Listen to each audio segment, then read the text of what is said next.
Freshman Forum hosted their annual leadership conference. And Rivalry Week continues. Stay tuned. TrojanVision News starts now. From the High Definition Production Center of Troy University's Broadcast and Digital Network, Troy, Alabama's International University, this is TrojanVision News. Hello and welcome to TrojanVision News for October 2nd, 2015. I'm Samantha Charles. And I'm Sarah Singletary. Thank you for joining us this evening. Troy University's Freshman Forum gives Troy University's newest students a chance to get involved with the Student Government Association. Well, yesterday, the Freshman Forum passed on some leadership skills to an even younger group of students. Courtney Chandler has the details. On Thursday, Troy University Freshman Forum hosted its annual Excellence in Leadership Conference for high school students across the state to learn about servant leadership. We're teaching them to exceed, expand, and explore. My job today for the games is to teach them to exceed, whether working as a group or in a small group or as an individual. So really it's just mainly teamwork building. The conference gave students tools to be successful leaders and taught them how to work together through activities and games. One student talked about some of the games that he in particular enjoyed playing. Okay, well, first I had the Oreo one. That was the individual one where I competed by myself. It was kind of weird. You put an Oreo on your head and had to get it in your mouth, but I was not successful and I kind of lost. But another fun one was when we had to lead the blind up the amphitheater all the way to the top. I had a lot of fun doing that one. Mackenzie hopes that the conference gave students more knowledge on becoming better leaders and create relationships with others to be successful. I just hope for the entire day they gain connections. They learn how to make relationships, they learn how to lead effectively, they learn how to follow effectively, just whichever suits their personality and what they're supposed to be doing. Courtney Chandler, Troy, TrojanVision News. The Freshman Forum holds this leadership conference for high schoolers every fall. Rivalry Week is officially upon us, and Troy students got the chance to show off some school spirit at this week's pep rally, which may have been a little different than ones students have seen before. Ryan Renfro gives us a look at the pregame action and a certain belt that has captured some excitement.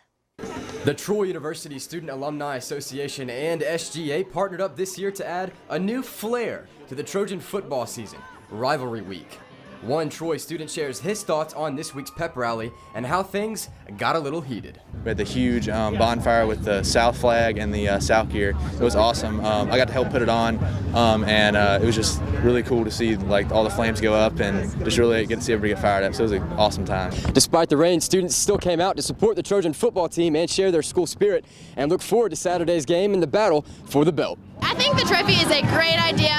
This rivalry with South is a new thing. It used to be with the UAB, but having the belt is something visual. It's something tangible that the students can see. So I think it really makes a difference. It really signifies the rivalry. So I think it's going to make everybody a lot more competitive. Give it a good theme. So I think it's going to be really exciting, and everybody's going to love the rivalry, and it'll keep it continuing for years to come. I think it creates a rivalry that Troy hasn't had in the past, and we're really excited about this whole battle of the belt. It's going to be a great opportunity for Troy to just create some great school spirit. This is our conference, and we're about to take on our rivalry team in our conference, and being able to battle for that means so much. This trophy is a tangible success that we're all pumped to strive for. Ryan Renfro, Troy, TrojanVision News. Ryan will give us a preview of the big game later in sports. And Sarah, as if burning South Alabama gear wasn't enough to get students fired up about the rivalry between South Alabama and Troy, there was a little more destruction done today. That's right, Sam. Students were encouraging the football team to beat South by beating up something themselves, literally, with a sledgehammer. Friday afternoon, students gathered on the social quad for the Rivalry Week car bash. The Student Government Association encouraged students to show their Trojan pride via sledgehammer, beating up a car spray painted with anti-South Alabama sayings. Whether it be midterms or the rivalry, SGA Senator Deronda Wilkins says the car bash is for anyone looking to release some anger. This was a way for the students to get their anger out for midterm week, also just any aggression they have towards South and rivalry week in general, and you just can take it out on a car in the middle of the social quad. Who wouldn't want to do that? An event that was scheduled for Monday that is now taking place on Friday because of rain. Students have been anticipating the car bash all week and are now lining up to take a whack at it. What I really like about the car bash is how everybody is showing their Trojan pride and just showing how much they love this school by bashing the other school, our rival school. I just think it's a really great way to get your anger out before the game so we can stay classy at the game. Rivalry week comes to a head tomorrow night at the Battle of the Belt. Students say the best part of tomorrow night's matchup will be the win. Well, I'm in the band, so, we're going to be playing some good music, and we're going to, try to take down South Alabama's defense and their confidence, and hopefully we'll win. I'm looking forward to winning, of course. Obviously, we're going to win. We're the best school ever. I'm looking forward to everybody showing their Trojan pride, all decked out in black for the game. I just think it's going to be a lot of fun. The Rivalry Week festivities will continue into pregame tomorrow. There will be a DJ in the student section to get the Trojans pumped up for the 6 o'clock kickoff. And now taking a look at news from around the state. The Alabama Alcoholic Beverage Control Board says it is coping with a $5.5 million budget cut by shutting down 15 state-owned liquor stores to save money. All but 2 of the 15 stores being closed are in South Alabama, and 3 are located in the state capital of Montgomery. Authorities have identified a man found shot to death inside of his SUV. The Jefferson County Coroner's Office identified the victim as 39-year-old Ivan H. Rodriguez of Birmingham. Police say they found Rodriguez slumped over inside of his vehicle, dead from at least 1 gunshot wound to the head. And authorities say a man has been charged with murder in the death of a University of Alabama Huntsville student whose body was found in Georgia last week. 29-year-old Demetri Jackson has been charged in the fatal shooting of 38-year-old Antonio Moore, a student and U.S. Navy veteran. Still to come on Troy TrojanVision News, the Trojan football team is back in action this weekend against South Alabama. Ryan Renfro has more in sports. And we get a closer look into the Oregon school shooting, so stay with us. We're learning more about the victims from that deadly shooting at an Oregon community college. I'm Chris Martinez in Roseburg, Oregon. That story is coming up.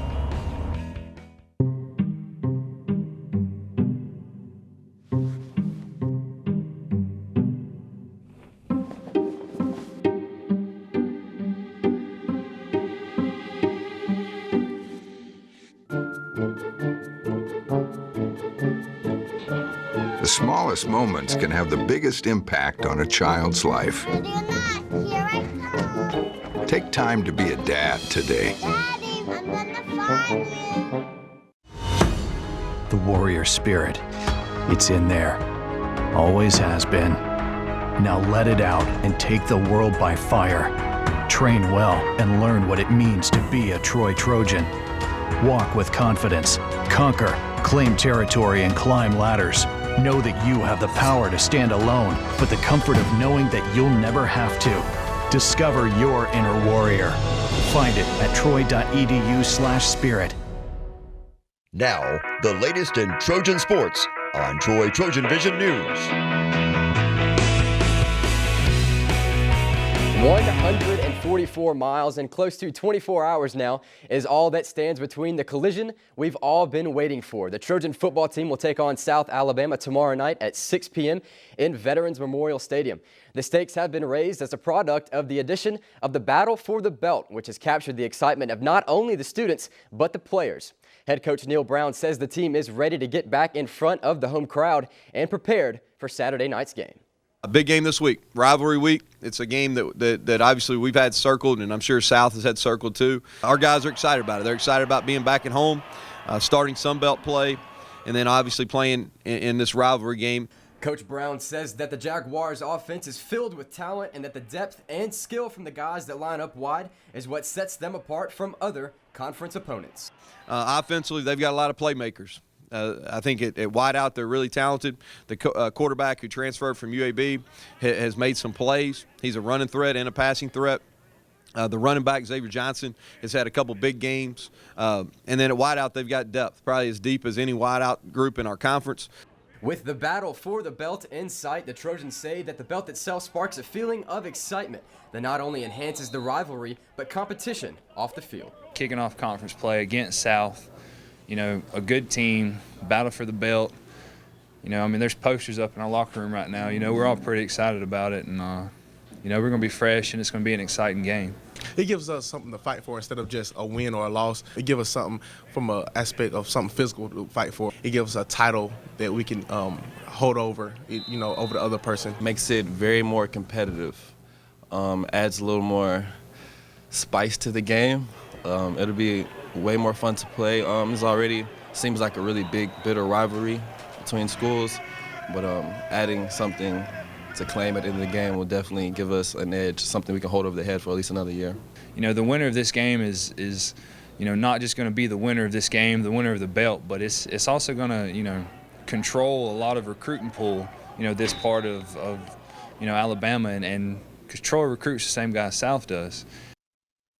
And if there wasn't enough of a rivalry in tomorrow's game, there is one current Trojan who has a little extra rivalry going on because he will indeed be playing a lot of his former teammates. No, he didn't play for South. LaMarcus Farmer played for UAB last year before the team was disbanded, and quite a few of his former Blazer teammates transferred to South, including their starting quarterback. Farmer says a lot of attention came his way when the Trojans started preparing for the Jags this week. Yes. I've actually talked to them in person, over the phone and whatnot. We've been having a little trash talking since actually we all committed to wherever we were going. And so it'll be a fun game. Definitely will use a lot of the knowledge that I have on them, their receivers, quarterbacks, tight ends, schemes. When asked to say what kind of information Farmer had on his teammates, he politely told the media he wasn't going to disclose that information publicly. The conference play tonight as they host Georgia State in Trojan Arena at 6 p.m. The Trojans have been served some pretty tough losses here recently, but bounced back on Tuesday night with a 3-0 win against Alabama A&M. Though Tuesday's win against A&M was a big win for the team, head coach Sonny Kirkpatrick recognizes the importance of tonight's game for his Trojans, who are fighting for that first conference win. Georgia State's coming in here, and it's a really important match for us. We're staring 0-4 in the conference in the face right now, and we need to get the first conference win. Georgia State's needing their first conference win, so it should be a really good match. Tonight's match against Georgia State will be the first of 4 conference games for the Trojans, who will take on South Alabama next Tuesday. The Trojans soccer team left for Louisiana today to take on the University of Louisiana Monroe at 3 p.m. The Trojans are coming off a tough loss last Friday night against South Alabama in a record-breaking crowd and look to improve on their 7-3 record as they continue in conference play. Though the Trojans have won 7 in a row against the Warhawks, head coach Jason Hamilton says Friday's game will be a good matchup for the team and shares the difficulties that come with traveling with one team who will also be in Louisiana this weekend, South Alabama. Friday's going to be tough against Monroe. They're desperate. We lost 1, so we're only 0-1. We've got 8 games left. They're 0-2. They've only got 7 games left, so they've got to get some points. And I think what's tough for us is being South's travel partners. Teams that play us on Friday night, they're going to think that's their chance to get points because having to play South, who's usually going to be coming off a decent game on the Friday night, they're going to think it's going to be tougher. Last report, the score from Louisiana was Troy 1, ULM 0 at the half. The Trojans will follow up today's game against the Warhawks with a matchup against Louisiana Lafayette Sunday at 1 p.m. Troy Tennis is sending 10 players to Tulsa, Oklahoma this weekend to participate in the St. Francis Health System ITA All-American Championships. The men's tennis team is the reigning Sun Belt Conference champion, and this tournament is one of the prestigious college Grand Slams in the tennis season. Head coach Scott Kidd says that after a successful season last year, the team continues to strive for success and is confident moving into this weekend. Our goal this year is to try to reach top 30 in the country, so we've put some pretty steep, goals ahead of us. But bringing in the talent we brought in, I think that we have definitely the talent to be a top 30 team. So I feel pretty confident about where we're at right now. Once again, the men's tennis team plays in the St. Francis Health System ITA All-American Championship in Tulsa.